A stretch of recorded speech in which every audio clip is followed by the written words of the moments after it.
Hello everyone, good morning, good afternoon, and good evening. Welcome to Live It Up. This is the show where we explore and discuss how to take your life to that next level and beyond.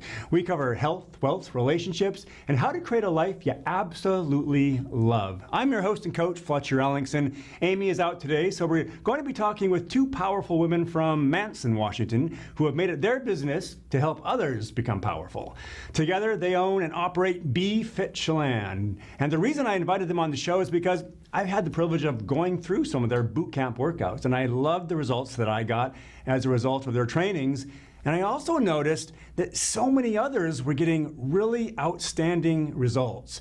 And as you know, we believe health is the first wealth here on Live It Up. So I thought it'd be fun to visit with Jim Bordner and Sarah England and find out why their members are getting such good results and why they do what they do, what makes them tick. But before we get to that, I want to remind you that if you have questions that you would like us to answer on or off the air, you can email them directly to me at fletcher@fletcherellingson.com. You don't need to suffer. There are answers and solutions and ways to get unstuck and move forward powerfully. So let's get to today's question. It says, "Hello, Fletcher. I've heard you talk a lot about making a difference for others and your community. I want to make a difference, but how do you find time when you work full-time and have a family of 5 to raise? It sounds good in theory, but we don't have extra money to give to charity, and it seems my wife and I are practically an Uber service for our kids with all their activities. In my mind, I see myself as that generous person, but when I really get to it, I don't think we're that generous family that we think we are. Thanks in advance, WT." All right, hey, WT, first off, thanks for reaching out for advice. While the world may tell you that asking for help is weak, we know that it's actually a sign of strength, which means that you're strong. So I get that you'd like to make a difference, but life gets busy and piles of money may not just be laying around for philanthropic whims. And I hear that you really want to make a difference. I really do hear that. But let's get real. Let's get practical about ways to make a difference for others and your community. Last week, I got a call from a gentleman who has been watching the show. And he said, "Fletcher, I was wondering if you'd have time to grab some coffee with me." He said, "I had something that I want to talk to you about and something I want to give you." And so I said, "Sure, you bet." So we met for coffee, and he wanted to thank me for being a voice for hope and inspiration in our community. And he'd purchased a copy of this book right here, which is called The Fred Factor. And I want to recommend that you, WT, pick up a copy of this book because it addresses exactly your concern in a beautiful and inspiring way. Now, this guy who had coffee with me made a difference for me. He acknowledged me. He gave me a gift that he thought I would enjoy. And my question for you is that something that you could do? Buy someone a cup of coffee or a copy of a book that you found to be inspirational. This same gentleman used to work right across the street from a Subway sandwich shop, and whenever he'd go buy lunch for himself, he always bought a cookie for the person directly in the line behind him. And there are so many things that you can do to make a difference. You can offer to return someone's shopping cart when you're in a parking lot. You can let someone go ahead of you in line if you're not in a hurry. You can cut fresh flowers from your yard and gift them to someone. Or become a card writer. It's something we don't do much as a society anymore. But I love writing cards, and I enjoy sending them to people with a heartfelt message inside, because everyone loves getting something in their mailbox that isn't a bill, right? When I lived in Seattle, I used to perform magic shows at Children's Hospital. Maybe you have a talent or skill that you could volunteer, even once a year. Or maybe it's just seeing people more and taking time to ask how they are and be present with them. Pay someone a compliment that you wouldn't normally think to do. You see, kindness is one of the most powerful ways to make a difference. And we never know what battles people are facing, but be assured they are facing some kind of challenge. So WT, you don't have to donate thousands of dollars or volunteer every week. Just start with something that's easily accessible, some easy act of kindness. But the important thing is to start. There's a great saying, the journey of 1,000 miles begins with one step. So have fun with it, and I guarantee you that it's going to fill you up. Step into courage and get into action. I believe in you. All right. Hey, we're going to be back in just a minute to talk with Jim Bordner and Sarah England from Be.Fit.Chelan, so stick around.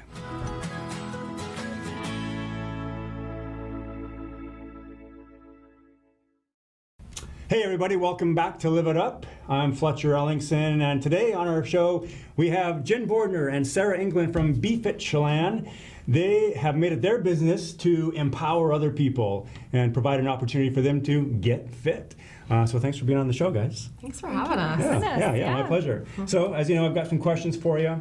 And one of the questions is, not everybody has an interest in becoming fit, clearly, because they associate frequently a lot of pain to it.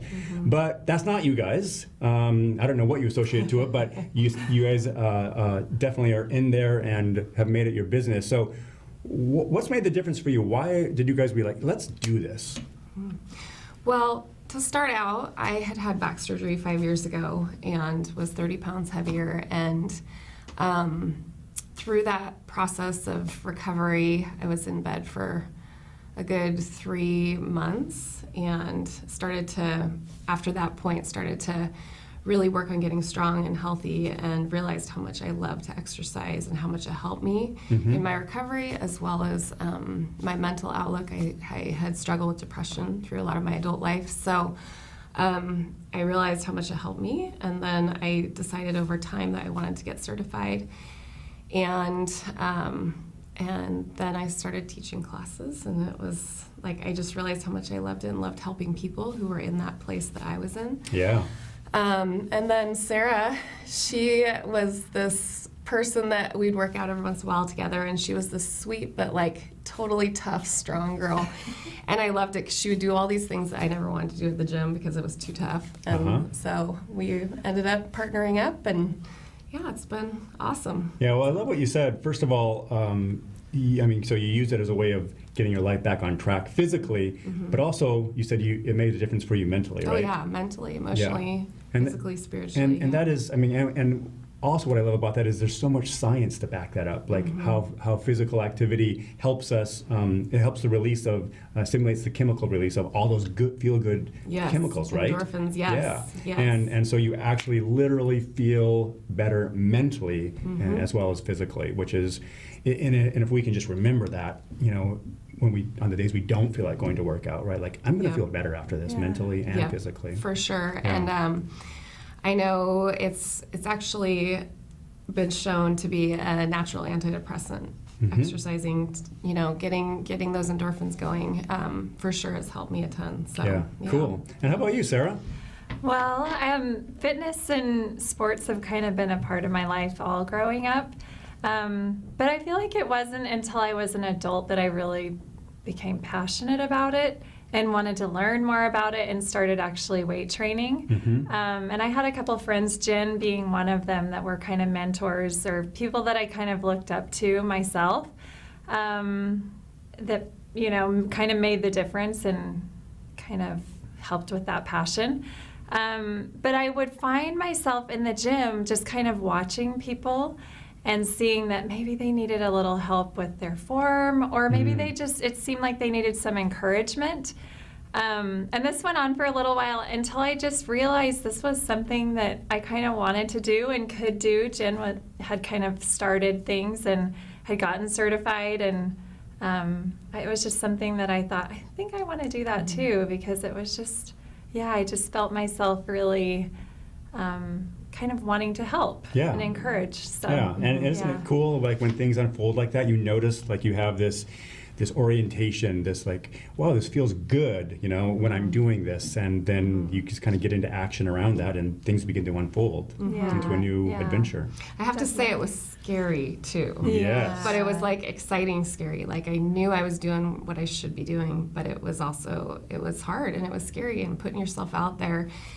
I mean, to some people that might not sound scary, but putting yourself out there on a daily basis to, for people to like judge you, or as a teacher, it's easy to feel like, oh no, what if I mess up? Or at least for me, because I'm a perfectionist by nature.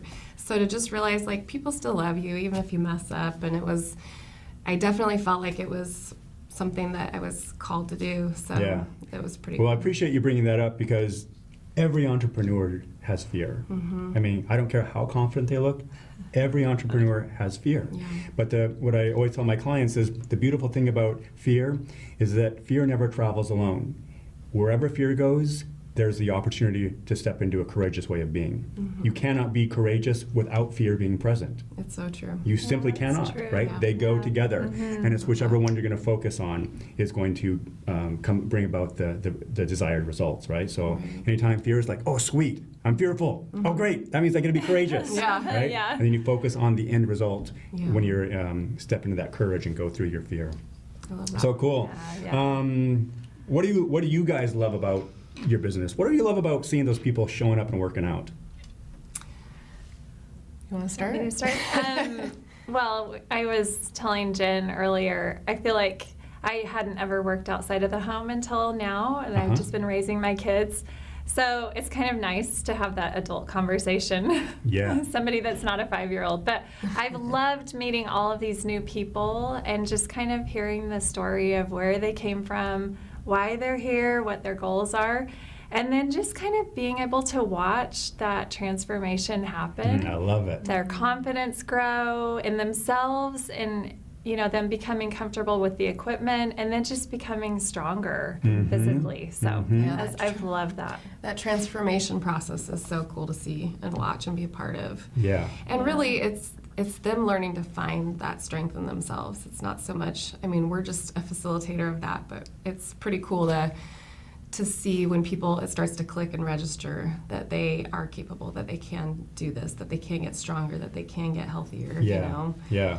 I think, just to echo what you're saying, transformation for me is one of the most exciting things about life.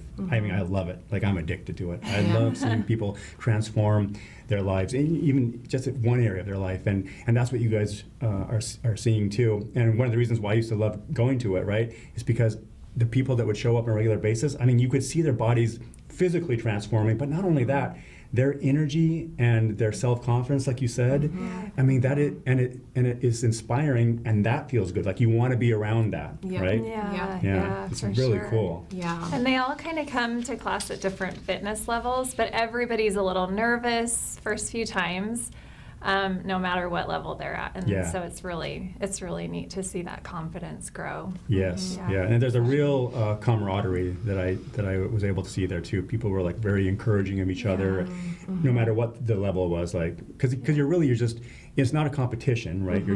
It's about making self progress. Well, and people are so focused on themselves, really. Everybody's trying to focus on how many reps they're doing, what they're doing, making sure they have good form, all these things that we're constantly reminding them of, that really, people are nervous that they're going to come into this big group and everybody's going to stare at them and watch them make mistakes. And the reality is everybody's so focused on what they're doing. So I feel like they're all really encouraging and helpful, and so it's a great atmosphere, team atmosphere. Yeah, I love that. team atmosphere, Yeah. for sure.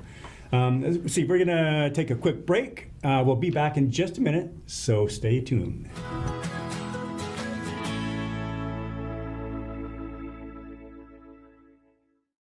Hey everybody, we are back. Thanks for joining us here on Live It Up. I'm Fletcher Ellingson. Today we're visiting with Jen Bordner and Sarah England from Be.Fit.Chelan. We're having a great conversation about getting fit and what it takes, what's all involved. And the next question I want to ask is, there's a lot of people who come to these classes, they're like, I'm going to get fit, I'm going to take my fitness level on, and then they make progress. And what I've noticed is a lot of people have a fear that they're dealing with, and that fear is like, what if I lose this? What if I can't stay with it? Do you guys see much of that? And if so, how do you advise people to work through that? I think what I've learned in my fitness journey is that, it's easy to think that you start at point A and it's just all uphill from there, or, Progress, Yeah, always progress, and then you reach your goal. And I think what I've learned is that you actually are always kind of doing this. Hopefully you're moving up as you go, but you're gonna have those hard days, you're gonna have those hard weeks, you're gonna have those hard months. That's just part of life, and really recognizing that that's a normal piece of the journey, instead of feeling like you're a failure and you suck and you can't continue because you messed up or whatever. I used to be an all or nothing person, so if I couldn't do it perfectly, I would quit right away. And I think the key is you just don't quit, keep moving. Even if you're just going for a 10-minute walk instead of doing an hour-long workout one day, like just keep moving, keep going, you Yeah. know. And if you have that week of taking off or whatever, get back into it as quick as you can. And I think that's the biggest piece. It's that mental hurdle that we so oftentimes Yep. put in front of us. Yep. It's so much about so- mental, right? Oh, for sure. Because I you would can say actually- it's more mental than physical. Yes, because you can show up. You can drive there. You can show up. You can do the workout. It's the mental part of, I don't feel like doing it. Yep. So you're at, I couldn't agree more. And it really is like, it's like a stock graph, you know, it's ups and downs. Yes. But hopefully over time, you look at your stock over the very long haul, or the S&P, over the long haul, it goes up, Yeah. right? Yeah. So yeah. Anything And you also want to say? just, I think so many times we think we have this end goal, or there's an end to this journey, you know, we have a weight loss goal or whatever it is, but really this is a lifestyle, and it's kind of a journey that's gonna Yeah. just continue, and we need to have those little goals. That's good and important, but just realizing that this is kind of a lifestyle I love change. that. So, Yeah, and that reminds me of something that I work on a lot with my clients, is because sometimes they'll have like, I'm going to get to this weight, or I'm going to get to this fitness level, and then it's like that's the end. And so one of the things I help them do is take that attitude. It's a lifestyle, and that I'm continually creating health and vitality. Like it never stops. I'm Yeah. continually creating health and vitality in my life, Yeah. and that feels good, right? Yeah. So good. I love it. I love it. And that's, I think, why, you know, our classes accountability is so huge, too. Yeah. It's just knowing that somebody's expecting you to show up. That's huge, because it Yes. helps you Accountability. to continue. Yeah. Yep.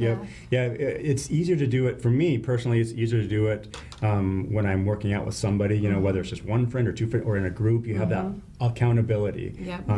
There's a sense of expectation, When it's right? just you, it's like, oh, well, I got some other stuff to do. Do I really need to? Yeah. So, yeah. That's good. Yeah. So you guys both have families and are very busy people outside of your fitness business. So what do you do to decompress and keep yourselves mentally fit, like we were talking about? Do you know me, Fletcher? I think that's probably been the biggest challenge, between that balancing act with family. We both have 4 kids, and you know, we have a business outside of this business, my husband and I. So it's definitely a challenge, and I find for me, purposely making quiet time where I can just really process and think and pray. My faith is important to me. As well as, you know, if I'm exhausted, taking a power nap, or if I'm, you know, just driving in the car, turning off that stereo and just like processing, and just that peace and quietness is huge for me, because I struggle still with some, you know, depression and things like that. So if I'm not aware of what I'm allowing in or out of my life, you know, if it just gets so busy and I get too preoccupied, it can take me down. So I love that, that you're setting some time to be still. yes. And be intentional about that, and be intentional about what we are letting into our minds, right? Because it's Sure. garbage in, garbage out, right? So Yeah. fill it up with good stuff. Yeah, right. great. How about you, Sarah? I think it's easy to just kind of veg out, you know, at the end of the day, we're so tired. But yeah, I think it's important to take that time to just be filling ourselves up with good things. I'm also a real homebody, so, you know, with our busy family schedule, anytime I have to be home just with my family, relaxing, no matter what we're doing, watching a movie or making pizza, we have a pizza night each week. That just helps me to just kind of refocus and Yeah. center So what I hear you myself. saying So, is yeah. you have structures in place that allow for connection, right? I mean, you know, Yeah. oh, pizza night, it looks like this. There's a structure. Yeah. Structures are so important in our lives. I mean, whether it's a structured of setting aside quiet time, like for instance, Amy and I have structures. First thing we do in the mornings, we meditate, and then we do our gratitude journals. I mean, and that fills it. We start with putting good stuff in our mind that way. So structures are really important. Yeah, I love that. Just making sure you're being grateful every day. That's so It important. makes such a Yeah. huge difference, Yeah, right? yeah. Good. Let's see. Let me ask one more question here before we let you go. A very important one. If someone wants to join your guys' course and come and check it out, how do they do that, and where do they get the information? Well, we're working on a website, so hopefully that will be done soon. Do you have a domain name yet? Be.Fit.Chelan, I think. I should probably know that. I haven't worked on it for a couple months because I've been so busy with other stuff, but I'll get back to it. Be.Fit.Chelan. So, yes, it might be. But social media, Instagram, Facebook, Be.Fit.Chelan. And So on Facebook so we have is the our easiest way to- schedule on there. Okay. Yep, and our schedule sometimes changes depending on the season. And but What time are your classes? right now, Tuesday, Thursday, we have a 5:45 a.m. class, as well as Tuesday, Thursday, and Friday at 8:45 a.m. Okay. So, Say that again for the folks. so Tuesday and Thursday at 5:45 a.m. and then Tuesday, Thursday, Friday at 8:45 a.m. Okay. So something for the early risers, and something for the not so early risers, but still want to get a good workout in. Yep. Yes. All right. And is the class, how long does it last? An hour, so we usually will do like a 15-minute warm-up and then like 35-minute workout and then 5 to 10 minutes stretching at the end. Great. And location? Right now we're at the North Shore Bible Church out in Chelan. They have a nice... In Manson? In Manson, sorry. And they have a nice facility there, nice gym that they've redone. It's awesome. So, And you guys have all the equipment? Yes. All people need to do Yes, is we just have all show the up. equipment. Yes, bring water Okay. and bring, And drop in, is that a membership drop in? drop in. You can also buy a punch card if you realize that you want to stick with it and do it. You can buy a punch card that brings the class price down a little bit. So Great. and first class is free. Just come and see if you First like class it. is free. Come on. No excuses here, right? that's right. And I've done it, and I loved it when you guys were in Chelan. I was a regular attendee there, and it made a huge difference for my fitness level and for my energy level, for my flexibility and my strength. It was really, really, I can't recommend it highly Oh, enough. we miss having you out there, Fletcher. I know. Well, my morning schedule is just filled up. So. But I have Busy good man. intentions. That's right. All right, so we are going to we got to get going here, but thank you so much for being on the show. I appreciate your time. Thank you so much for Thank you. having us. Yeah. And you know what to do now. It's time to get out there, be a source of kindness, be a source of contribution. You do have something to offer this world, and I believe in you.